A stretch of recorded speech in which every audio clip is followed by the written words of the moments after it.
So good morning. So good morning, good afternoon, or good evening, depending upon where you are. I'm Steve Hendrick, and I'll be moderating today's discussion about understanding the role of software bill of materials in cybersecurity readiness. Now, today we've gathered together SBOM experts from the federal government and the Linux Foundation to provide insight into the growing momentum behind SBOMs and what needs to happen to ensure that this momentum persists. So I'd also like to remind everybody listening that the Linux Foundation has today released a survey-based report about SBOMs and cybersecurity readiness. And you can find the press release on the LF homepage, and it contains a link to the report. And I think we'll also provide a link today so that to make it a little easier for you. So now I'd like to start by having each of the panelists introduce themselves and their orientation to SBOMs, starting with Kate, then Jessica, and finally Alan. So Kate? Sure, thanks, Stephen. So my name is Kate Stewart. I'm a VP of Dependable Embedded Systems here at the Linux Foundation, and my perspective coming in on the SBOM side has started about 10 years ago when I was in the embedded space, trying to figure out how we could summarize the information that was available in packages so that we all weren't looking at the same package. This was the sort of the starting point of the SPDX project, and have continued working on that. And in the last 3 years have been involved working closely with Alan on the NTIA efforts from there. So trying to, being a co-lead on the formats and tooling working group to understand what the lie of the land looked like and how we can start to get this operationalized. Great, thanks. Jessica? Sure. So I am Jessica Wilkerson. I'm a senior cyber policy advisor with the Food and Drug Administration. And for those of you who've been following along, FDA has been a huge proponent of SBOM for several years. I believe it was 2017 that FDA first announced its interest in pursuing software bill of materials, particularly for medical device cybersecurity. So this was coming on the heels of some cybersecurity incidents in the healthcare space, where it became very clear where not knowing what software packages and other software components may exist within a device or a healthcare environment creates huge security risk. So I am specifically thinking of a WannaCry, for those of you who remember way back when. So FDA has been working on software bill of materials, referred to in some cases as cybersecurity bill of materials in some of FDA's resources. Since that time, and we continue to do so, we contributed to Alan's process over at the NTIA and continue to work in other forums, including with international partners on software bill of materials and getting it adapted and integrated into the medical device ecosystem and the healthcare ecosystem. Thank you. Okay, Alan. Thank you, and thanks to everyone for joining us. Alan Friedman, currently with the Cybersecurity and Infrastructure Security Agency in the US government, but was previously at NTIA, which is part of the US Department of Commerce, and want to sort of clarify also, this is very much an international effort that happens to be catalyzed by the US government. And indeed, that's a big part of why the US government got involved, is because we wanted a solution to exist in the marketplace that didn't. And he said the best way to do that is to bring together experts from across the different parts of the software world, across different sectors, across different interests, across different parts of the marketplace, and around the world to say, how do we make this a reality? And so first at NTIA, defining the basics, and now at CISA, focusing on scaling and operationalization. The vision is to, what is an SBOM? How do we move it forward? And also make sure that we understand it as a complex system, right? It's not just a technical aspect. It's not just an operational aspect. It's not just a business aspect. We need to find a way to combine those and have a shared vision that pulls together all approaches. Okay, awesome. Thanks, Alan. All right, so let's start with questions. And I'm going to begin by saying that when we're going to talk about SBOMs, obviously, and why SBOMs are being called a cornerstone of software supply chain security. I've seen this over and over again in print, and also why it's time to require SBOMs. So I'm going to start with a simple SBOM definition, which is that an SBOM is a nested inventory of ingredients that makes up a software component and provides vital information about the software component itself. So, I mean, there's a lot that's packed into that, but let's look into the whole issue of what an SBOM is by talking about why SBOMs are a cornerstone of software supply chain security. And of course, part of this is what it is that SBOMs are doing that's so important. So why is it time to require the production and consumption of SBOMs? And I'm just going to let panelists respond as they may, because some may have more to say about this than others. So again, why is it time to require the production and consumption of SBOMs? Alan, go for it. You've got the most rehearsed version of this. Well, right. So first, the cornerstone model. Like, why is this foundational? And Kate's joking. I keep a pack of Twinkies behind me because you go to the store and you buy a nice non-biodegradable treat. It comes with a list of ingredients. Why don't we expect that level of transparency in the software that's running our businesses, our organizations, our critical infrastructure, right? That's the bare minimum. And really, as a foundational cornerstone, it is just that. It is a foundation upon which we're going to build more things. So our list of ingredients analogy, it won't magically save you from allergies. It won't magically, if you have a plant-based diet, keep you from accidentally eating something like that. So for example, Twinkies have tallow in them. Now, you have to know that tallow is in fact beef fat if you're going to take advantage of this. So it's the starting point upon which we're going to build a lot of great other products, great other services, and great other tools.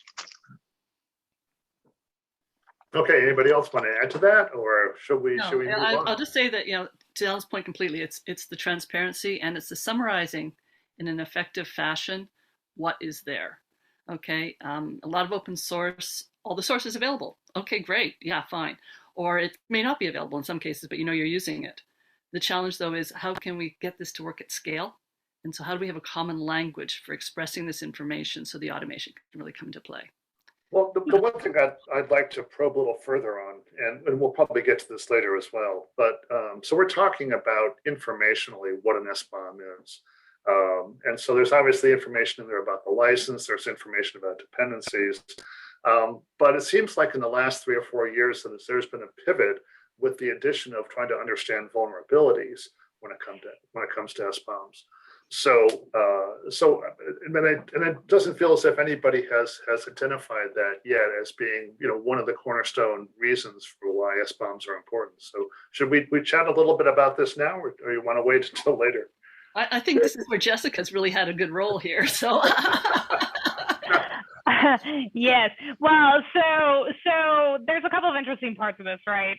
So on the one part, and I think it's very critical, and I think Alan and Kate could even talk about this a little bit more cogently than I can, but it is incredibly important in mine and FDA's point of view that the SBOM doesn't actually contain vulnerability information. I think that needs to be said, that, the SBOM is a thing and it's a document and it exists and it can be cross-referenced with vulnerability information, but the vulnerability information should not be in the SBOM. But I think the reason that Kate sort of tagged me in this one is the primary use case for FDA that we've identified is vulnerability response. We have in the medical device sector and in the healthcare sector generally, all the time people will approach manufacturers or the FDA and essentially say, hey, we found, a vulnerability in X product, or sometimes it's, a vulnerability has been discovered in Y component. And we're left sitting there a lot of the times. We're like, does anybody know what medical devices contain Y component? Because we don't. And then if we don't know how to analyze what the patient safety risks are. We don't know what manufacturers we need to be contacting to ensure that they're actually responding to the vulnerability. We can't do the things that we need to do in order to fulfill FDA's statutory mission. And so for us, SBOM is critically important just from the transparency measure. And we can talk about some of the other things because one of the big use cases for me is actually SBOMs for procurement. But that vulnerability management is huge. It's been the main driver of SBOM at FDA for a really long time. And to add on to Jessica's point, that vulnerability management role really is something that follows the entire software lifecycle. So if you're writing software, whether it's part of an open source project, and you're sort of saying, all right, let's commit to this, or commercially, right?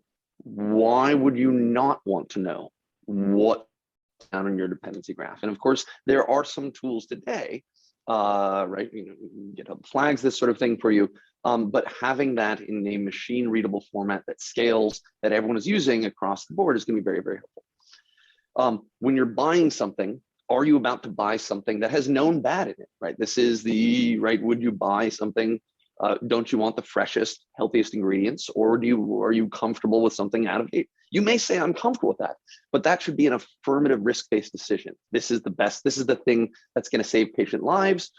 So it's okay that there's some outdated software in there because I can secure that on my network. That needs to be a conscious decision. And then lastly, and perhaps when we saw this in December, the world of vulnerabilities is a very dynamic world. And I think that's one of the reasons why we want to make sure that we're not sort of we're mapping between SBOM and vulnerabilities rather than binding them, because they used to be secure. And then one day we wake up and there's a front page headline, and now we have to scramble and find out if we're infected. And this is really hard if you don't have data that you can search through at scale, ideally with tools and automation. And so that is really one of those long-term things. To pick an open source project at random, right? Knowing where log4j is could be very helpful. And that's one of the powers of this. And I think this is why we've seen a lot of excitement around SBOM in the highest levels of software and in the highest levels of government around the world. I like the term excitement. I think that's a very good term. I'll also add in that safety and critical infrastructure is on a lot of people's minds because vulnerabilities are being attacked in there. So anything that potentially has to do with safety certification, you need to know what's there. And quite frankly, the safety standards have been calling for it for a long time for the risk analysis. So in the energy sector, in the automotive sector, any place where there's potentially safety, you need to be secure in order to be safe. And so the transparency is going to be very much useful in that space. And so we have these things all sort of rising to the forefront as more and more stuff goes into open source and automation that we need to be looking at. When it comes to asking the question, why is it time now to require SBOMs, both on production and consumption side?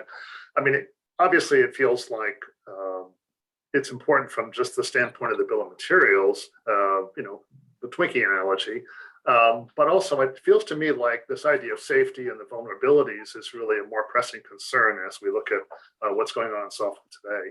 So is that what's driving the federal requirement from an acquisition standpoint to require SBOMs? So Alan, I can take a stab at that first if you want. So here's the way we've started to look at this. We, FDA, have started to look at this.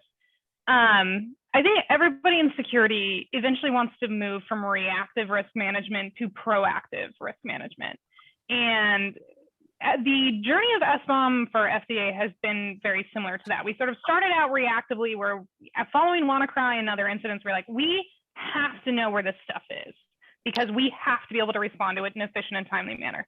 I think as we've matured and we've watched the sector mature, both specifically related to SBOM and just in general, we actually want to move to a point where we're using SBOMs proactively, because one of the biggest things that we face in healthcare is the legacy problem, where we just have old stuff. We have old stuff everywhere and it's unprotectable because it can't be updated. It was never designed to be updated. It's 30 years old, but it still functions just fine. And a hospital is not going to replace a $500 million MRI like you replace your iPhone, right? That's not how that works. So, there's a lot of challenges with legacy, and what we are starting to see, and this is becoming more and more of a thing in healthcare, is putting SBOMs as procurement tools. To the point that Alan was raising earlier about, don't you want to know if you're acquiring something that's known bad and give people the ability to have affirmative risk decisions? We're seeing a value of keeping bad stuff out of healthcare environments and unsafe stuff out of healthcare environments by essentially using the SBOM as a procurement tool. So we're looking at having manufacturers, medical device manufacturers, produce when a hospital or a healthcare delivery organization is comparing drug pumps. They can sit down with the SBOMs of the various drug pump manufacturers and say, okay, pump A is better because it has, less vulnerable components according to its SBOM than pump B, so we're buying pump A. And so we think there's huge value in that, and that actually starts to move us from a reactive risk management standpoint for using SBOMs, which is important, but proactive is better, and proactive risk management using SBOMs gives us that leg up and that ability to keep stuff out that we might not want in the first place.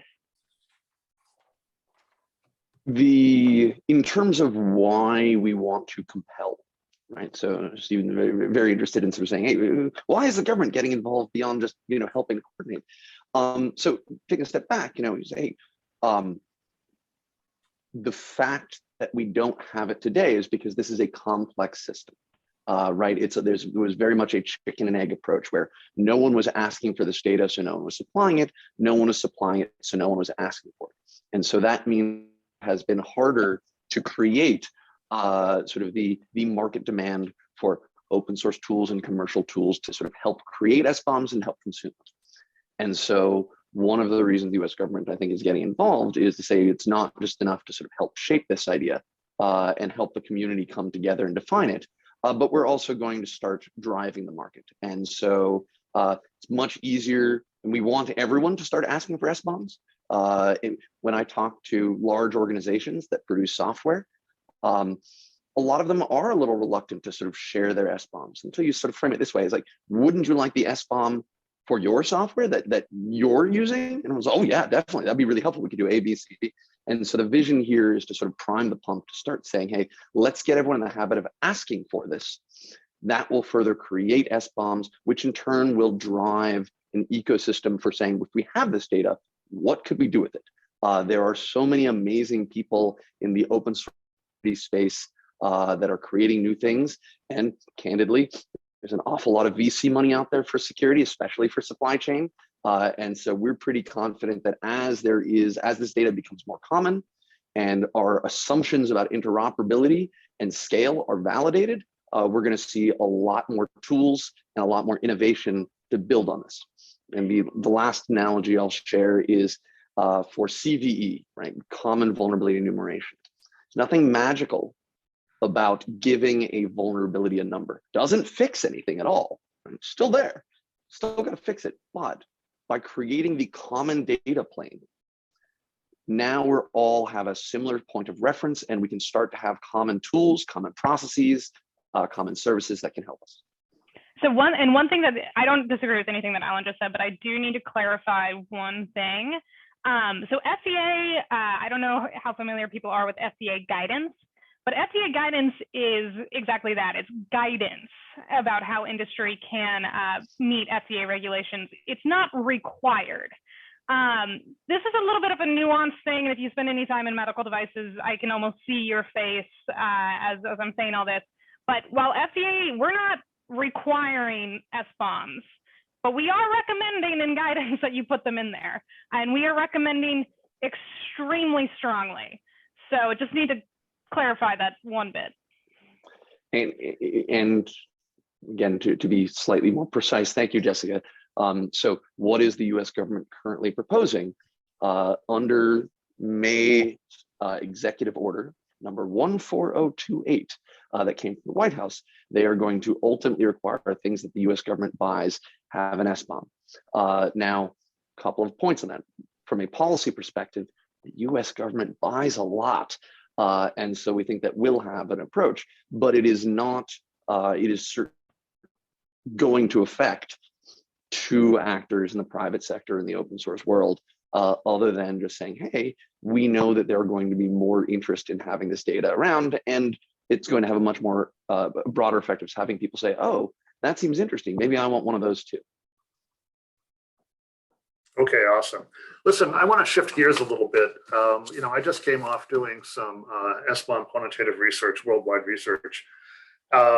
And prior to landing at Linux Foundation, I was an industry analyst for 30 years. And I will tell you, and I was driving a lot of research in application development and deployment. And I never once heard the SBOM term come up in conversation with vendors. And this was an eye-opener to me when I landed at the Linux Foundation. So a focus of the research that I did in the SBOM space was to understand what the penetration rates were, what adoption was, and what projected adoption was going to be going forward.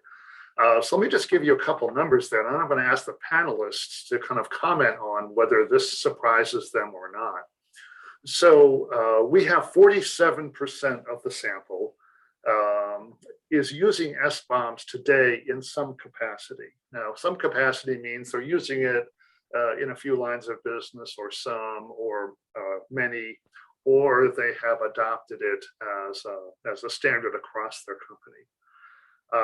So it varies depending upon how much they're actually using SBOMs, but they are using them in some capacity, both on the production and on the consumption side. We have 40% of the sample is not using SBOMs today, but are planning to use SBOMs sometime in the next 2 years, meaning 2022 and 2023. And when we look at the timeline based on when they said they were going to be adopting SBOMs, we end up with 66% growth in 2022.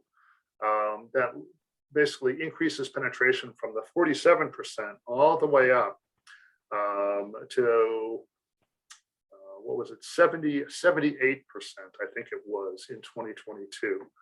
And then growth is going to taper off in 2023 to be at 13% because we're already at a pretty high level of adoption. But yet 13% growth across 2023 ends up, I think, at 88% penetration overall, which is quite high. But I think a lot of the reasons it's high because of the executive order and similar kinds of activities around the globe. So given all of this, does this come as a surprise to you as a panelist? Or is this expected based on the work that you've been doing behind the scenes here? So what do you guys think? So I'm watching Alan and Kate not come off mute, so I will I will take a shot. This is entirely expected. I can keep this answer short because at least in the medical device manufacturer realm, FDA has been saying for 5 years now that, better get ready to be able to produce and consume SBOMs. So, maybe I'm, a little too rosy of a perspective, but I think the medical device manufacturers are like, yeah, we got to do this.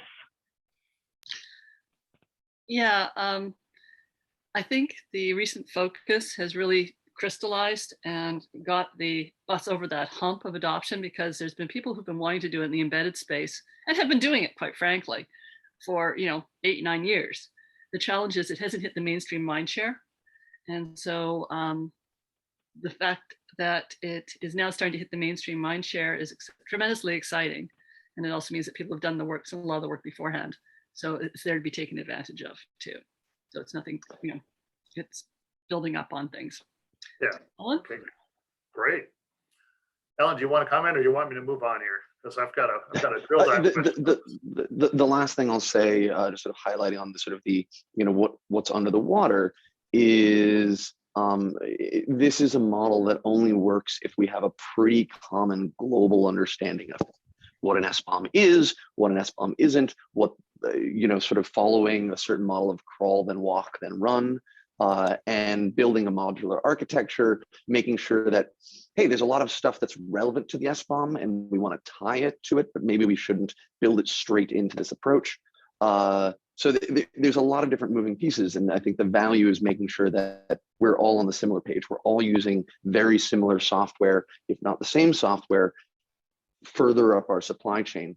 And so even though our sectors are different, our technologies are different, the momentum has come from having a very common shared understanding.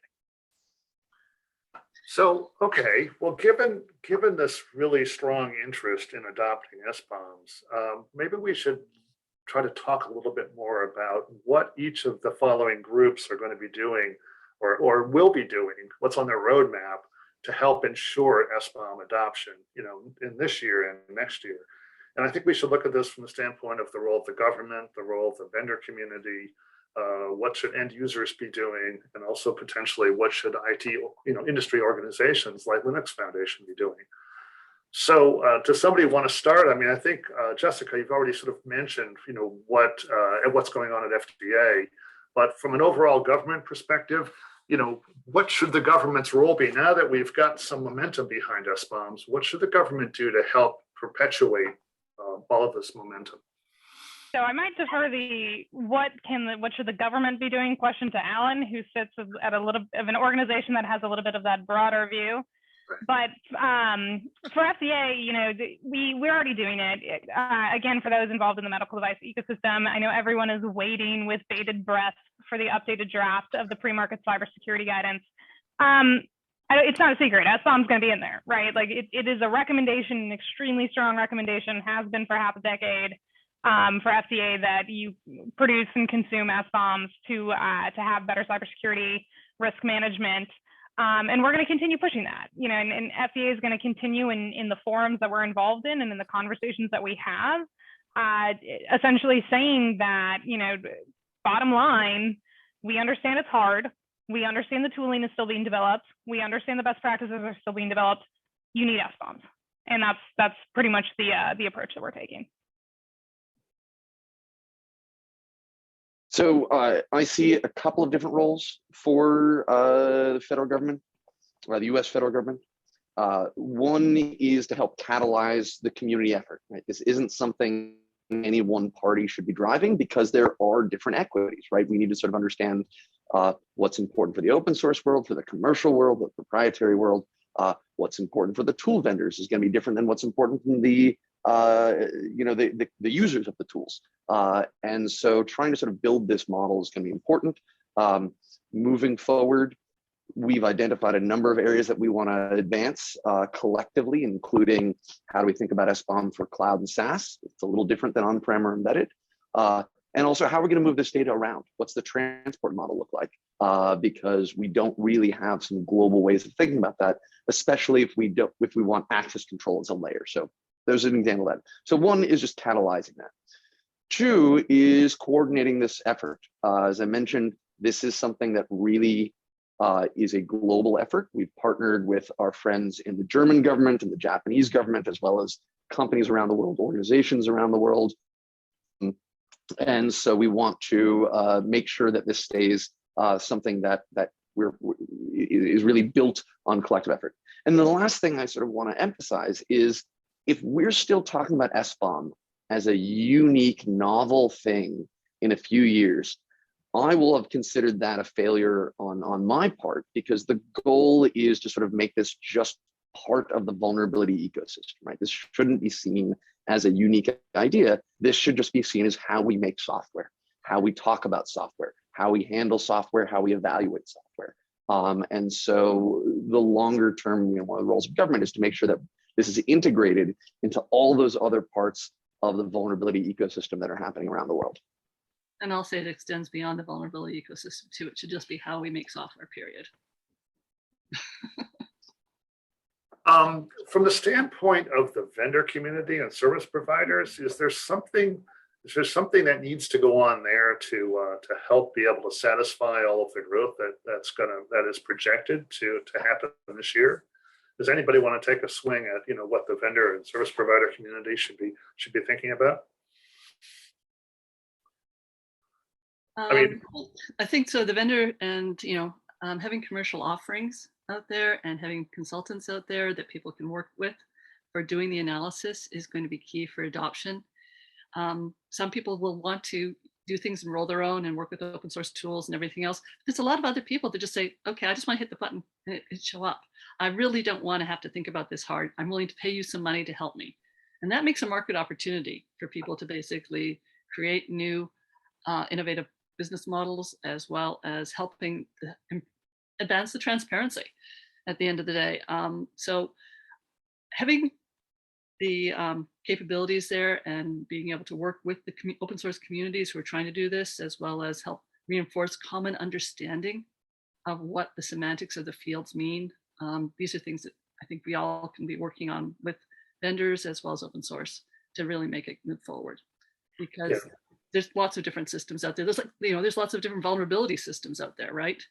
And being able to link into all these different vulnerability systems is kind of key as well. Yeah, and I'll say one thing that we've been very cognizant of is for smaller manufacturers and for FDA doesn't regulate hospitals, but for the hospitals who we expect to be receiving this information, we have heard concerns that they're like, look, we're already flooded with vulnerability data. We're already flooded with all kinds of information that we have no idea what to do with. And now you want to dump all of this additional information on it. Like we have no idea what we're supposed to do with this. And so I would say that the vendor tool community is actually going to be critical in actually operationalizing a lot of these things, because you have organizations who are just like, unless, to Kate's point, they get the like press the button service, then handing them a bunch of SBOMs doesn't do them any good, and we don't go anywhere. So I expect the tool community to be a very critical part of this. So sort of building on that point, there's two things to flag. One, just on the downstream user of software completely. There's always going to be a maturity model in all of security. That doesn't mean that we shouldn't work on advancing it. We know that most things in security sort of follow a trickle down path of starts off with very elite organizations hiring world-class experts, rolling their own tools and solutions, and then we sort of fit it into turnkey. You know, the example here is threat intelligence. No one says, hey, because your small organization can't handle threat intelligence, they're still doing, you know, the basics, doesn't mean that we shouldn't build out new threat intel tools or SecOps tools for development. The other thing to flag, and something that's really a concern for a lot of us inside the US government, is we're always worried about things that put small businesses at a disadvantage, right? We know that a lot of innovation comes from smaller organizations. We don't want to give them these large, heavy regulations that were sort of really motivated and had input from giant tech companies or giant contractors, but didn't really have the small business in mind. The great thing about SBOM, I think, is for especially people who are developing software, this is often, if not usually, much easier and cheaper for smaller organizations. Right? If you have a modern development tool and a modern development pipeline, there are tools out there that can spit out SBOMs in whichever data format you want, and can be integrated into this. This is something that is beneficial if you have a modern thing. It actually is harder if you're a legacy with legacy stovepipe pipelines. Okay. One thing I'll just add about the vendor community, the research that I just did on SBOMs shows that from a kind of a best practices standpoint, end user organizations are really trying to understand which vendors are going to be providing SBOM tools out there and when are these tools going to be available. So I think one of the things that communicates is that the vendor community needs to take a more proactive and visible stance in terms of driving up the visibility around what they're doing with SBOMs, and also putting more into messaging from the standpoint of communicating to end users what their capabilities really are here.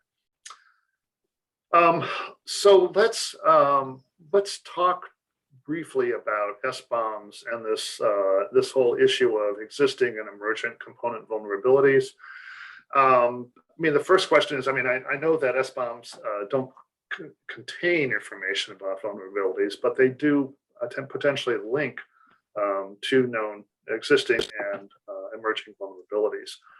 So one of the things I guess, let's just clarify, you know, what is the stance? What do SBOMs do today and potentially tomorrow if they don't do it today? What's the relationship between SBOMs and known vulnerabilities? Where are we with that at this point in time? Sure. So I'll kick us off, and then I think Alan's probably going to end up talking about VEX, and I will try to make as few faces as possible while that conversation is ongoing. So, you know, SBOMs and vulnerability management is a complicated marriage because, right, we've been saying all along, one of the major use cases for SBOM is vulnerability management. And we have heard the concern raised in the past and still now that look, if we give people an SBOM, they're going to go to the CVE database, or they're going to go to another vulnerability database, and they're going to look up, well, here's all these components, and here's all these vulnerabilities, and now I'm going to go back to the vendor, and the vendor must fix all these vulnerabilities, and the vendor might be like, well, yeah, the vulnerabilities are there, and the component's vulnerable, but like, you don't need to worry about it because compensating controls, or whatever else it is that they're going to argue. And look, I'm being extremely dismissive of it, and I'll admit that, because this is something that I find extremely personally frustrating. Log4j, not vulnerable until it was, right? And we've seen that all the time, where you have a vulnerability, so it's vulnerable, but it's really complicated to exploit, except until somebody puts up the new POC that makes it really easy, or until you start chaining them together with a bunch of other vulnerabilities. That means that suddenly that's extremely exploitable and a huge problem. So I will say, from the FDA perspective, we have not necessarily been that receptive, and in fact have pushed back very strongly on this idea of it's okay to have vulnerable components, and we'll just wrap compensating controls and other things around them, and somehow that completely mitigates the rest. It's going to take time, and over time we'll get better at this, but having vulnerable components within a device is just asking for trouble. And the more and more that we keep integrating software into everything that we do and into critical infrastructure, that just becomes less and less and less acceptable. And I don't know why we would voluntarily do that if we have the information and we have the ability to not do it. So that, that's certainly where I think I'm coming from, and where FDA is coming from on sort of this challenge between vulnerabilities and SBOMs and so on. And No, go ahead, Alan. Kate. Go ahead, and I'll follow on. So to coin a completely original phrase, all good software is the same, all bad software is bad in uniquely different ways. And I totally understand Jessica's perspective, especially because as a government regulator, she's been lied to in the past. People have said, hey, there's some great stories where people said, oh, this doesn't affect us. But they said it too soon. And we've talked to lots of downstream softwares who say, I will never trust either this specific vendor or indeed any vendor if they say something. However, I think there still is a large class of ways where someone may say, this is not as bad as it may appear just by looking at ability and mapping a vulnerability to an SBOM. Mm-hmm. Now that's true for a couple reasons. One, we sort of have to acknowledge that resources are finite everywhere, and having someone implement a major fix or indeed a major feature might be more important than taking care of a low probability vulnerability. Who is the best position to make that risk decision is a tension between the supplier of the software, open source or commercial, open source proprietary, and the user. And there's going to be different models. Obviously, if you're in a very high assurance domain where you're regularly under active threat by adversaries, you're going to have a different perspective than if you just want your stuff to work and you want it to be cheap. One of the things that we're working to develop in parallel to SBOM is this, forgive me, this is probably the worst named project in all of software, and it's all my fault, Vulnerability Exploitability Exchange, or VEX. And I'll post a link in the chat for a one-page summary of it. The vision here is it allows a software supplier, again, could be the open source project, could be a proprietary supplier, to say, this product and this vulnerability, it is not affected by this vulnerability, even if it contains it. Now, there are many reasons it could be, and we're working on sort of building out, and the goal is to make it machine readable.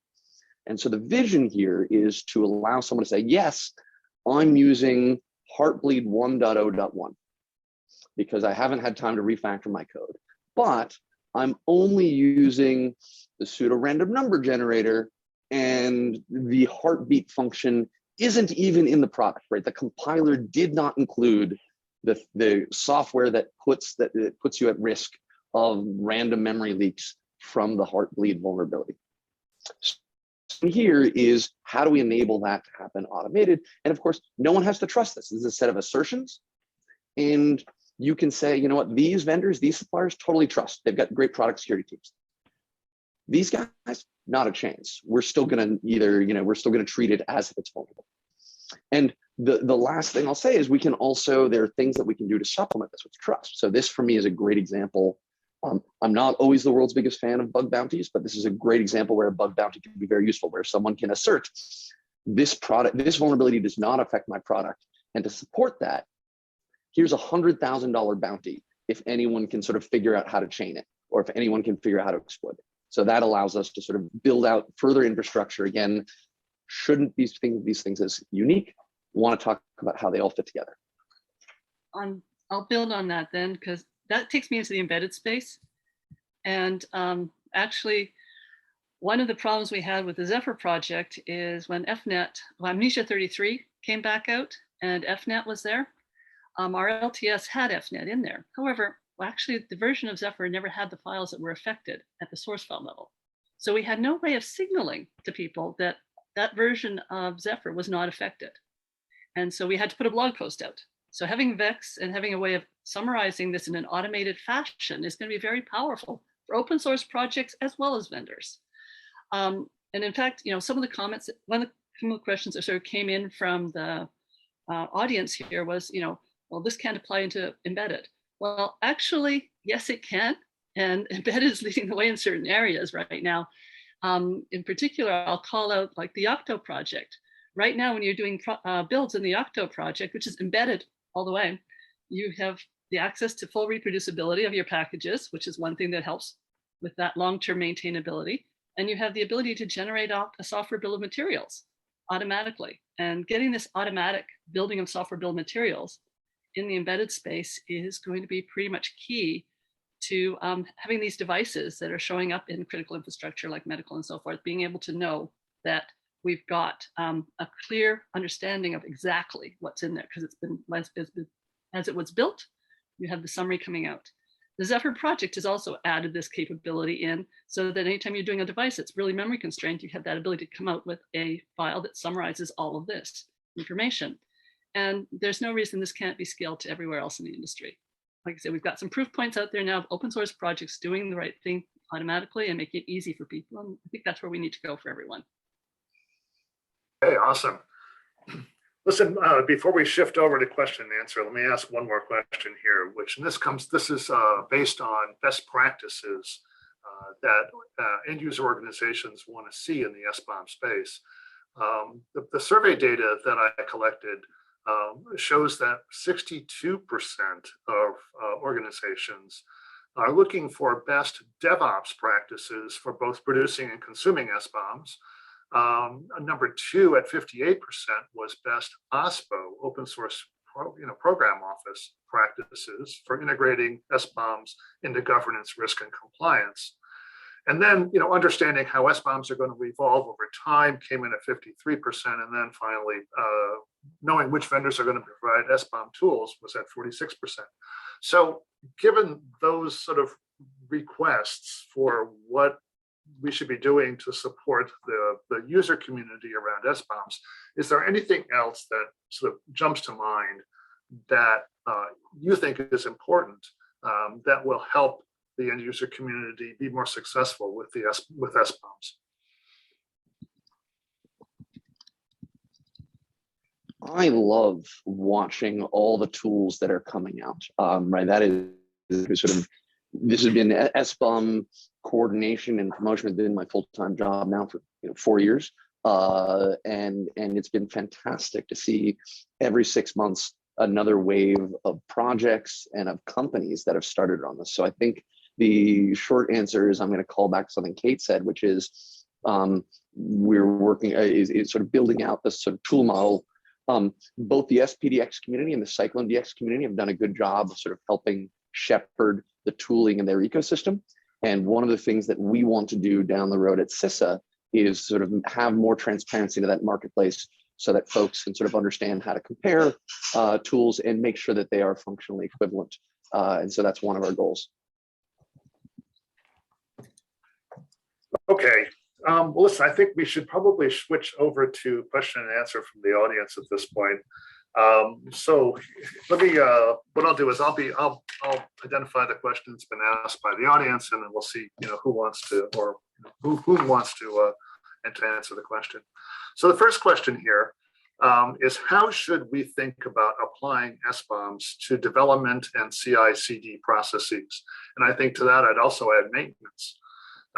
So, any recommendations on how best to sort of bring SBOM tooling in, and how to integrate that into what's happening inside of DevOps.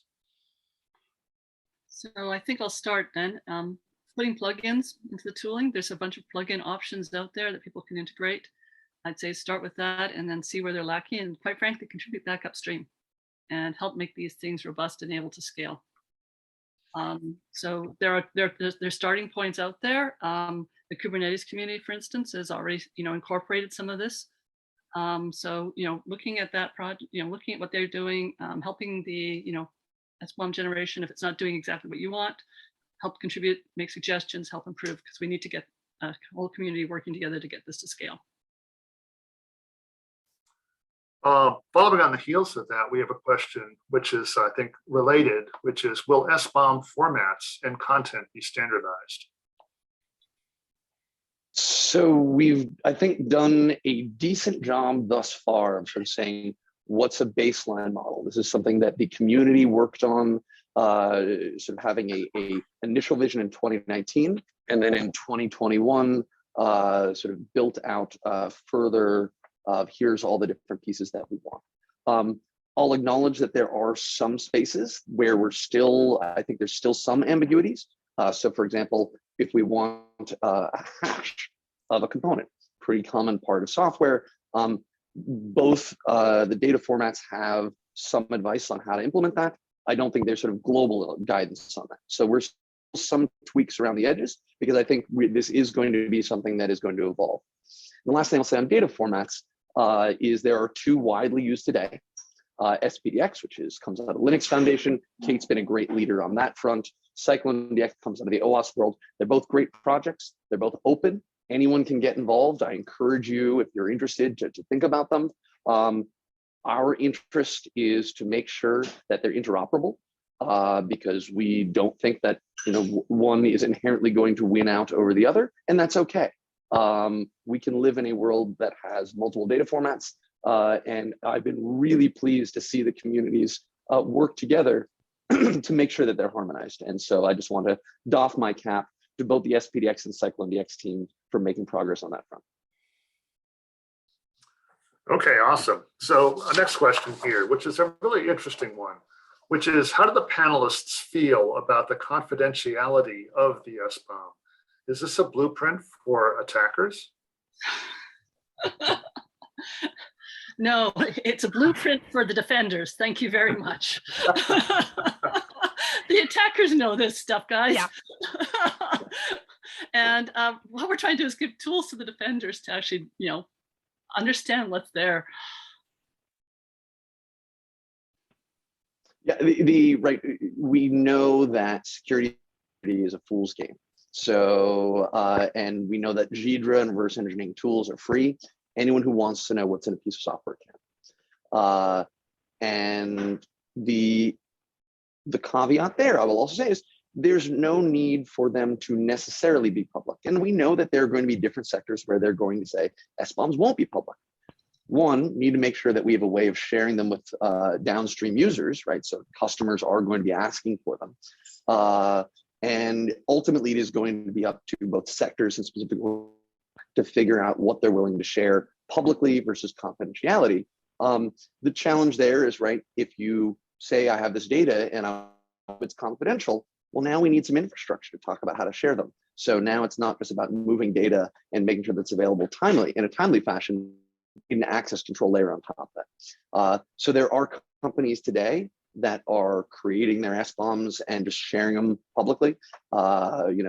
Just a well-structured URL, organization.blah/SBOM, and making it public. But there are also going to be folks that are saying, hey, you gotta go through our vendor portal or something like that to see it. That's okay too. vendor portals just don't scale. Okay. Next question is, can we achieve complete automation of security? No. I think this, No.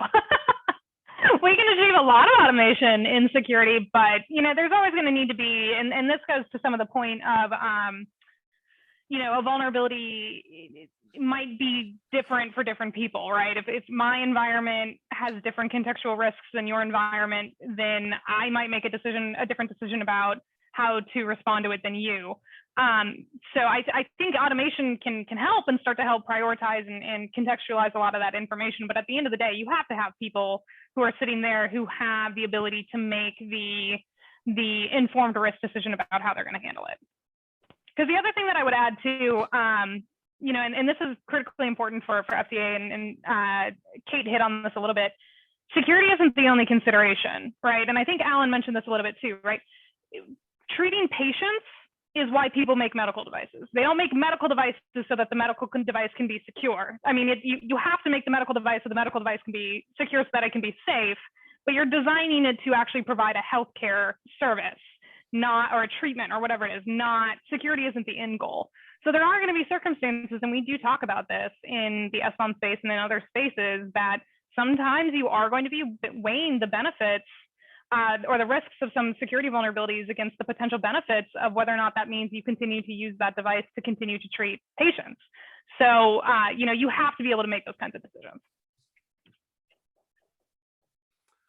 Okay, next question here has to do with producing and consuming SBOMs. And the question is, are there security concerns with producing and consuming SBOMs? And that was something that I thought about too, which is, I know the hash totals are very useful from the standpoint of being able to validate a reproducible build, but how trustworthy are SBOMs in light of the fact that there needs to be security around the creation and consumption of SBOMs? So phenomenal question, and definitely where we should be thinking about from a security perspective. But it's 2022, so we don't just talk about security, we threat model.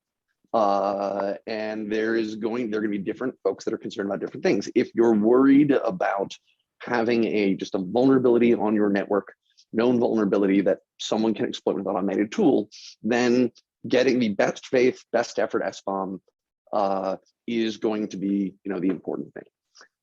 If you're worried about someone actively subverting your supply chain, then we need to start layering in trust and integrity checks. And the good news is there are some tools that are moving in that direction.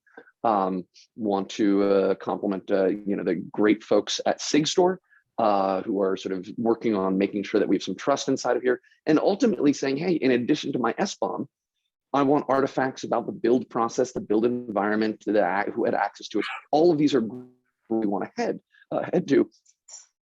Is we're now getting into very domain specific and tool specific approaches that may not be acceptable to ask for your average mid-sized company that's software.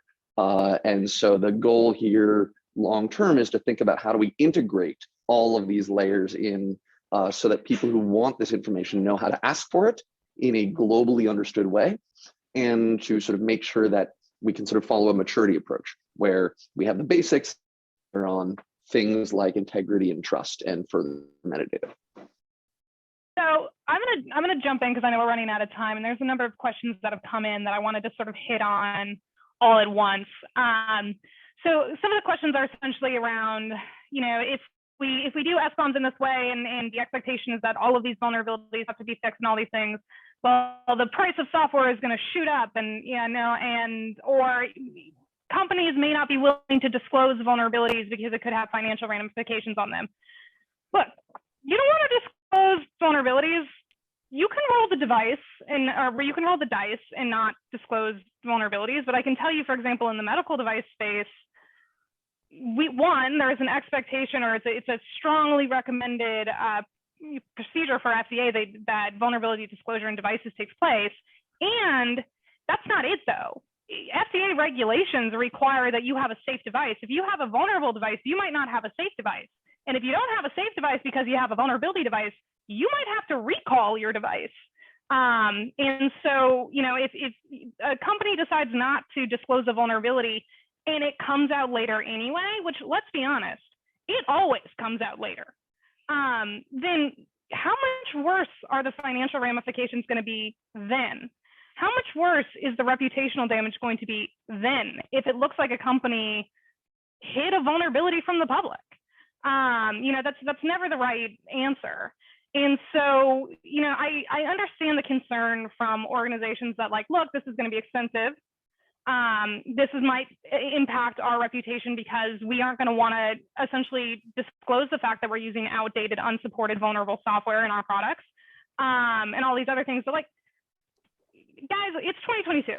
We've seen cybersecurity incidents take down gas pipelines. We've seen them put patient safety at risk when hospitals are getting hit with ransomware. We've seen all these things, and 90% of the time, it's known vulnerabilities that just people haven't fixed, or that they didn't know were in their systems because there's no transparent software development. This is not a sustainable way for us to continue as a nation approaching cybersecurity when we are putting people's lives on the line in the hands of crappy software, and then essentially now trying to turn around and say it's too expensive or it's too hard to not do that. And I got to be honest with you, from the FDA perspective, that's not really an acceptable answer to us anymore. So That's awesome. Ellen, you want to add anything to that? Okay. Kate? Yeah, there's a question that's in that, and then I'd like to just quickly touch on, which is, you know, to what detail should the SBOMs describe what's in the software package? You know, that just at the component level versus the source file level. It's a fidelity question, and it's how much automation you really want to play. If something has to be high assurance, someone's life's there, you may want to have that full traceability down to the source file level, and every hash is there, and you know all your build information. Because quite frankly, you need that to do your safety analysis. So you need to be able to scale from just the component level, which is, you know, a low fidelity, but it lets you at least see the land, to all the way down to those source files. And, you know, the Amnesia 33 example I just referred to as an example was a way of clarifying that. And if we want to automate, we have to be able to do that level of scaling all the way, potentially even down to the snippet level. Okay, great. Hey, here's a good question, which is how do we retroactively generate SBOMs for already deployed products? That is a fun question. I haven't thought of that, but it's a great question. And well, and the good news is there's actually a thriving marketplace for this. So the answer is we use binary analysis tools and source composition analysis tools. There's some great ones out there today. There are even ones that are focused on particular sectors. There are companies that are doing this explicitly for medical devices. There are a couple in the energy space and the telecom space. So one of our challenges is going to be to sort of figure out how do you reconcile the output of one of those tools with the output of a build tool or a source tool, because there are subtle differences. But in the short run, there are things that look an awful lot like SBOMs that can come out of these tools. Okay, awesome. Well, listen, we're at time here. So I'd like to thank our panelists, Kate, Jessica, and Alan, for joining me today. I'd also like to thank the audience for the great questions. And I think Marisa now has some final instructions for those of you who are listening in. Thank you so much, Stephen. And thank you, Kate, Alan, and Jessica, for your time today. It was an incredible webinar. And thank you, everyone, for joining us. Just a quick reminder, this recording is going to be posted to the Linux Foundation's YouTube page later today, so you can check back there for the recording. Okay, thank you, everyone, again, so much. Have a wonderful day. Thanks, everyone. Thank you all.